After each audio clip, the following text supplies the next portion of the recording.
The number one reason that the narcissist doesn't want your kid in therapy. Well, the narcissist is so busy being a friend, not a parent, a bad friend at that, because they're talking about you in a negative way to the children.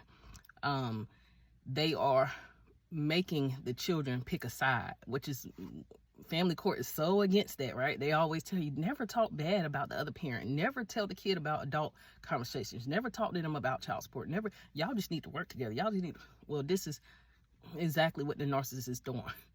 And it can be hard to prove sometimes. It's like they're coverted. They hide the fact that they are negatively influencing the child, but they're doing that because they are so childish and filled with hatred, and they want your child to be an enabler. They want your child to be on their side, because narcissists are all into like triangulation. Like, you know, it's like a triangle, and at the bottom there's two sides and then there's one at the top. So they basically want your child, you, the narcissist, and your child pitted against you. That's how it works with the narcissist.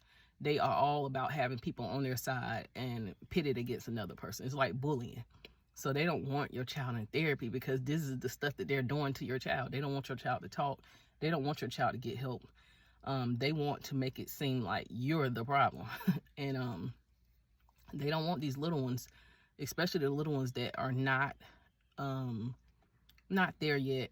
And they don't want the narcissist doesn't want them talking, telling stuff. The little ones that see the narcissist smoking, drinking, doing drugs and alcohol, the little ones may, you know, say things but not mean it. So the narcissist feels threatened by therapy. They don't want your kid to talk. And the older kids, they have a problem with it, especially if the older kid is their golden child.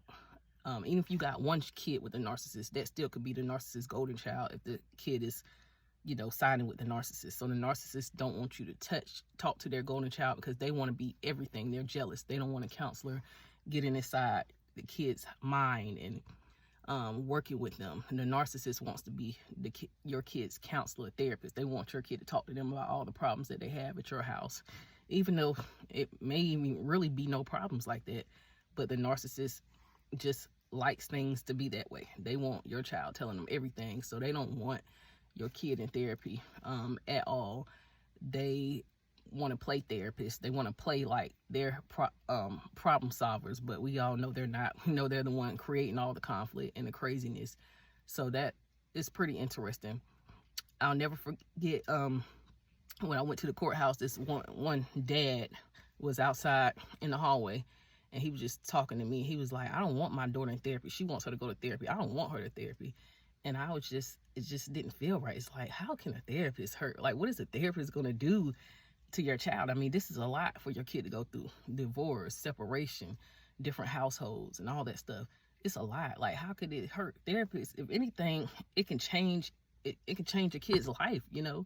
It can focus on improving their relationships with, you know, personal relationships when they get to the age where they got friends in school, classmates. It can, teachers, it can show them and make them think differently about things, and they can dig deeper into, you know, all types of situations. Even you, the co-parent, if your kid got a problem with you, the therapist's there to help. But narcissists don't want your kids there. They don't want them to get treatment or anything, because they're the ones destroying them and causing all the problems for them.